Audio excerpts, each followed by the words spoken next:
Everyone welcome back to ధృతి diaries. అందరూ ఎలా ఉన్నారండి? నేనైతే చాలా బాగున్నానండి. ఫస్ట్ ఆఫ్ ఆల్ అందరికీ థ్యాంక్ యూ సో మచ్. ఎందుకంటే మన యూట్యూబ్ ఫ్యామిలీ ఇప్పుడు టోటల్గా అంటే ఫైనల్గా మనమైతే 10K సబ్స్క్రైబర్స్కి అయితే రీచ్ అయిపోయామండి. 10,000 సబ్స్క్రైబర్స్ అయితే నేను సంపాదించాను. చాలా హ్యాపీగా ఉంది. అసలు మాటలో చెప్పలేనంత హ్యాపీగా ఉంది నాకైతే. ఇదంతా మీ వల్లే అండి. మన సబ్స్క్రైబర్స్ అందరికీ, చూసే వాళ్ళకి, చూడని వాళ్ళకి, అంటే మన ఛానల్ని కొత్తగా సబ్స్క్రైబ్ చేసుకునే వాళ్ళకి కూడా థ్యాంక్ యూ సో మచ్. నాకు ఇంత మంచి సపోర్ట్ ఇచ్చి నా వీడియోస్ని చూస్తూ అందరికీ షేర్ చేస్తున్నందుకు అందరికీ థ్యాంక్ యూ సో మచ్ అండి. నేనైతే ఈ 10K సబ్స్క్రైబర్స్ని అయితే చాలా హ్యాపీగా ఫీల్ అవుతున్నాను. సో ఇది కార్తీక మాసం స్పెషల్ కాబట్టి నేను ప్రీవియస్ వీడియోలు కూడా చెప్పానండి. కార్తీక మాసంలో నిత్య దీపారాధన వల్ల మనకి చాలా మంచి జరుగుతుందని చెప్పేసి. నాకైతే ఈ సంవత్సరం మంచి జరిగిందని అనిపిస్తుందండి. ఇంకో రకంగా ఏంటంటే కార్తీక మాసంలో మన శివునికి పూజ చేయడం వల్ల కూడా మనం అనుకున్న కోరికలు నెరవేరుతాయండి. మన మీద ఉన్న శని కానివ్వండి, దరిద్రం కానివ్వండి, ఇంకేదైనా మన మీద దృష్టి ఉన్నా కానివ్వండి, మనకి తొలగే ప్రయత్నం అయితే మనం చేయవచ్చండి. ఇక ఈ కార్తీక మాసంలో కార్తీక పురాణం చదవడం వల్ల కూడా మనకి చాలా మంచి లాభాలు చేకూరుతాయి అన్నమాట. అంటే మన ఇంట్లో సిరి సంపదలు, అష్టైశ్వర్యాలు అన్నీ మనము చాలా సంతోషంగా, ఇంట్లో ఉన్న వాళ్ళందరూ ఆరోగ్యంగా ఉండేలాగా ఉంటుందన్నమాట కార్తీక పురాణం చదివినట్లయితే. కార్తీక పురాణం గురించి కూడా నేను నెక్స్ట్ టైం వీడియోలు అప్లోడ్ చేస్తానండి. ఈ కార్తీక మాసం ఎండింగ్ అయ్యేలోపు నేనైతే అప్లోడ్ చేయడానికి ట్రై చేస్తాను. కార్తీక పురాణం కూడా చాలా బాగుంటుందండి. అద్భుతంగా ఉంటుంది. కళ్ళకు కట్టినట్టు చెప్తూ ఉంటారు మనకి అందులో. దానికి సంబంధించిన వీడియోస్ కూడా మన యూట్యూబ్లో సెర్చ్ చేయొచ్చండి. రోజు మనం చదువుకోవచ్చు. ఇక నేనైతే ఈ కార్తీక మాసంలో శివునికి సంబంధించి నేనైతే నా చిన్నప్పటి నుంచి, నాకు ఊహ తెలిసినప్పటి నుంచి, అంటే అరౌండ్ ఒక 9th 10th అప్పటి నుంచి అయితే నేనైతే శివునికి జాగారం ఉంటానండి. అలాగే ఫాస్టింగ్, ఉపవాసం కూడా ఉంటానన్నమాట మహాశివరాత్రి రోజు. కాకపోతే ఇక బేబీ వచ్చినాక కుదరట్లేదు నాకు. బట్ శివరాత్రి రోజు ఎవరైతే చాలా నిష్టగా నియమాలతో ఉంటారో కంపల్సరిగా వాళ్ళకైతే అనుకున్న కోరికలు నెరవేరుతాయండి. నాకైతే ఖచ్చితంగా నెరవేరాయి. అందుకే నేను మీకు ఇలా ఖచ్చితంగా చెప్తున్నాను.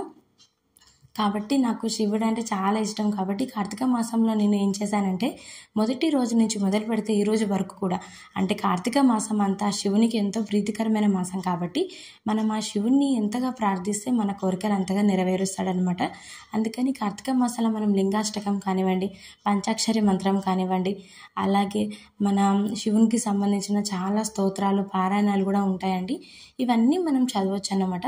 ఇక ముఖ్యంగా శివునికి చాలా ప్రీతికరమైనది ఏంటంటే నాగదేవత అన్నమాట. నాగమయ్యను కూడా మనం కొలవచ్చండి. నేనైతే కార్తీక మాసంలో ప్రతి సోమవారం, అంటే కార్తీక సోమవారం వీలైనన్ని రోజులు, అంటే కార్తీక సోమవారం మనకి నెల రోజుల్లో కనీసం ఒక 3 వారాలైనా మనకు కుదురుతుంది. కాబట్టి నేనైతే 4 వారాలు ఈ నెల పూర్తి చేద్దాం అనుకుంటున్నానండి, 4 కార్తీక సోమవారాలు. కాబట్టి నేనైతే ఫస్ట్ సోమవారం రోజైతే, కార్తీక మాసంలో మొదటి సోమవారం రోజైతే నేను, మా పాప, మా అత్తయ్య కలిసి అయితే గుడికి వెళ్ళామండి.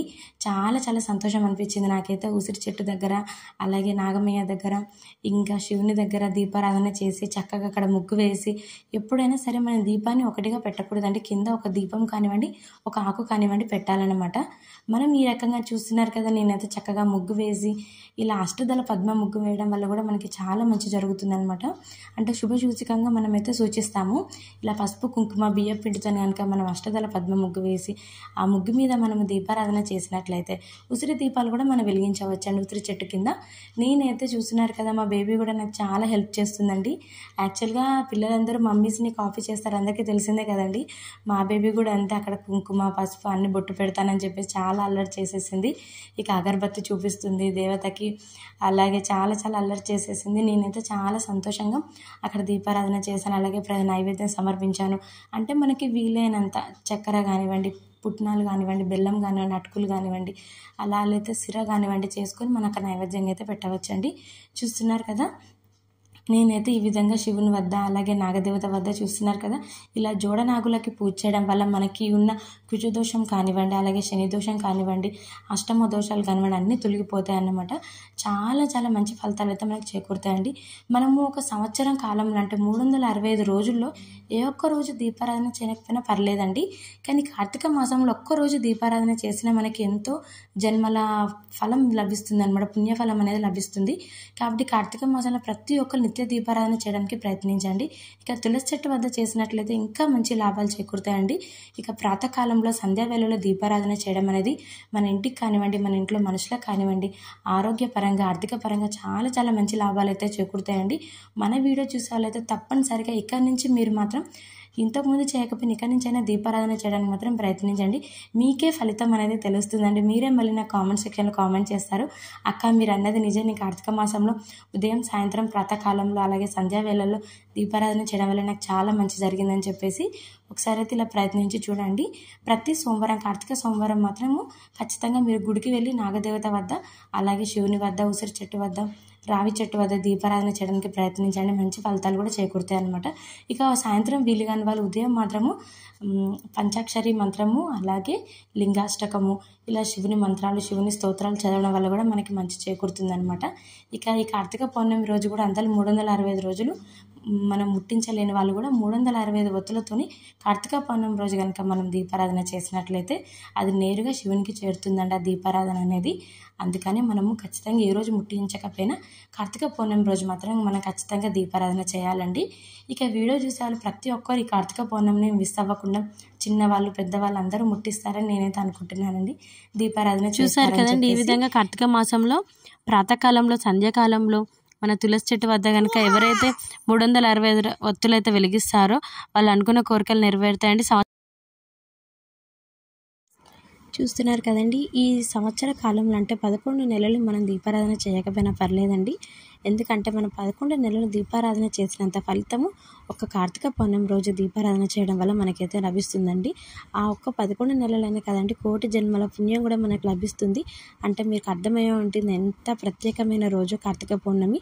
ఈ సంవత్సరం మాత్రము 2024 కృతినామ సంవత్సరం 15వ తారీఖు నవంబరవ నెల మనకైతే కార్తీక పౌర్ణమి ఉందండి. ఈరోజు తప్పనిసరిగా మన వీడియో చూసే వాళ్ళైతే ప్రతి ఒక్కరు దీపారాధన చేస్తారు. 365 ఒత్తులు వెలిగిస్తారు మన ఇంట్లో తులసి చెట్టు వద్ద, అలాగే మనము శివాలయంలో కానివ్వండి, మన దగ్గర ఉన్న ఏ గుడిలోనైనా కానివ్వండి 365 ఒత్తులు అయితే వెలిగించాలండి.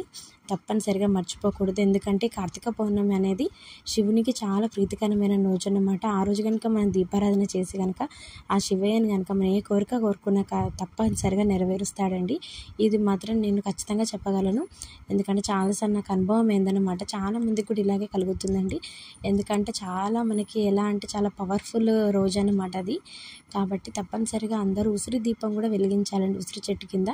ఎందుకంటే ఉసిరి దీపం అనేది మనము లక్ష్మీదేవికి ప్రీతికరమైనదిగా మనమైతే భావిస్తాం. కాబట్టి ఉసిరి కొమ్మని కానివ్వండి, ఉసిరి చెట్టుని కానివ్వండి, ఈరోజు మనం తలస్నానం చేసేటప్పుడు కూడా ఉదయాన్నే ప్రాతకాలంలో ఉసిరి ఆకును కానివ్వండి, ఉసిరి కాయను కానివ్వండి మనం ముక్కలుగా చేసి మనమైతే స్నానం చేసే నీటిలో అయితే వేసుకోవాలండి.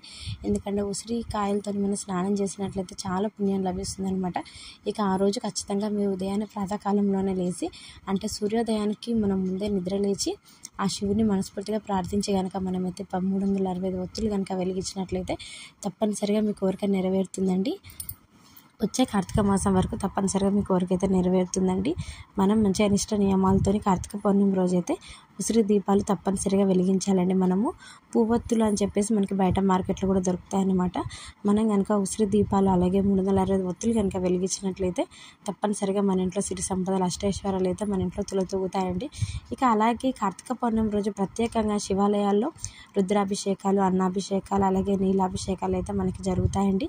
ఎవరి పేరు మీదనైతే ఆ విధంగా చేసినట్లయితే రుద్రాభిషేకం కానివ్వండి, అలాగే ఆ రోజు చదవాల్సిన మంత్రాలు, స్తోత్రాలు కూడా మనం చదివినట్లయితే ముఖ్యంగా శివునికి అభిషేక ప్రియుడు కాబట్టి మనము నీళ్ళతో అభిషేకం చేసి దేవుని ప్రార్థించిన మన కోరిక అయితే నెరవేరుతుందండి. తప్పనిసరిగా కార్తీక పౌర్ణమి రోజు మాత్రం అందరూ గుడికి వెళ్ళలేని వాళ్ళ ఇంట్లో తులసి చెట్టు వద్ద ఖచ్చితంగా దీపారాధన చేస్తారని నేనైతే మనస్ఫూర్తిగా కోరుకుంటున్నానండి. ఈ వీడియో అయితే కొత్తగా చూసానంటే ఖచ్చితంగా సబ్స్క్రైబ్ చేసుకోండి. ఎందుకంటే ఇలాంటి మంచి మంచి వీడియోస్ ఇంకా మన ఛానల్లో అప్లోడ్ చేస్తానండి. ఈ వీడియో అయితే అందరికీ నచ్చింది అనుకుంటున్నానండి. ఈ వీడియో కనుక నచ్చినట్లయితే లైక్ చేయండి, షేర్ చేయండి, అలాగే సబ్స్క్రైబ్ చేసుకోండి. ఇంకా ఇలాంటి మంచి మంచి వీడియోస్ కోసం మన ఛానల్ ఏం చేయాలో తెలుసు కదా. Keep watching Dhriti diaries. Bye bye. రేపటి వీడియోలో మనం ఇంకా ఆసక్తికరమైన విషయాలు అయితే తెలుసుకుందామండి. శివాష్టకం, బిల్వాష్టకం ఏ విధంగా చదవాలి, ఎన్నిసార్లు చదవాలి, ఏ రోజున చదవాలనే ముఖ్యమైన అంశాలు అయితే తెలుసుకుందామండి.